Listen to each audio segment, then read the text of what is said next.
Here's a non-controversial idea. The MP5 is a cool gun. It's a cool weapon system. We love seeing it in movies, TV shows, video games, and everything like that. But despite that, people have asked me questions lately of like, why don't we see this on the battlefield? Why don't any militaries adopt this? Why did we stop using submachine guns after World War II? What's going on?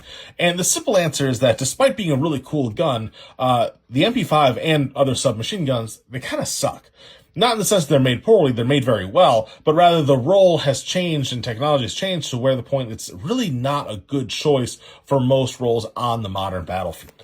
So to understand that, let's talk a little bit about the history of machine guns, where we were, where we're at now, and how it all works. So in the early 1900s, you get the advent of machine guns. You get the heavy machine guns that are like tripod mounted, water cooled, pain in the ass to move. You get medium machine guns like the MG42, where they, and MG34, lots of other machine guns where they're just big and heavy machine guns that are hard to move around. And at the time, these weapons were operated primarily with recoil operating system. So you need big, heavy bullets to operate that kind of system to make the bolt go back and forth.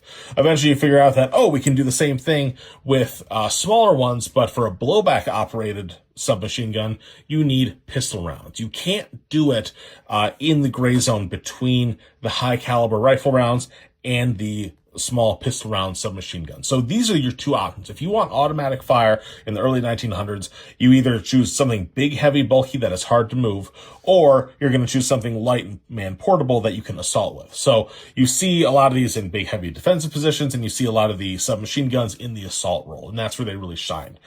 But as World War II goes on, you start to get new advancements, starting with like the STG-44, where suddenly you get systems like the piston operation, direct impingement, and the assault rifle is born. And suddenly you can have, for a slightly larger package, you can have an intermediate rifle cartridge.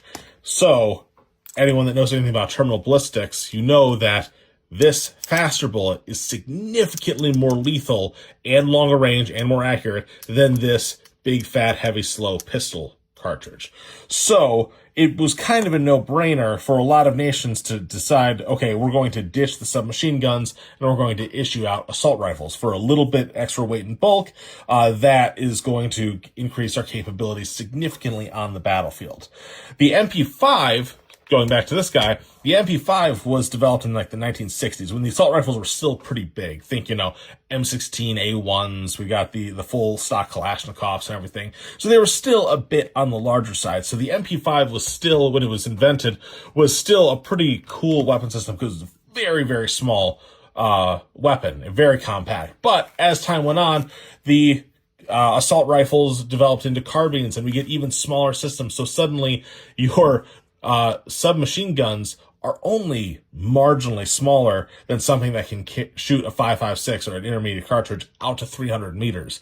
That's a tough ask for a pistol caliber round.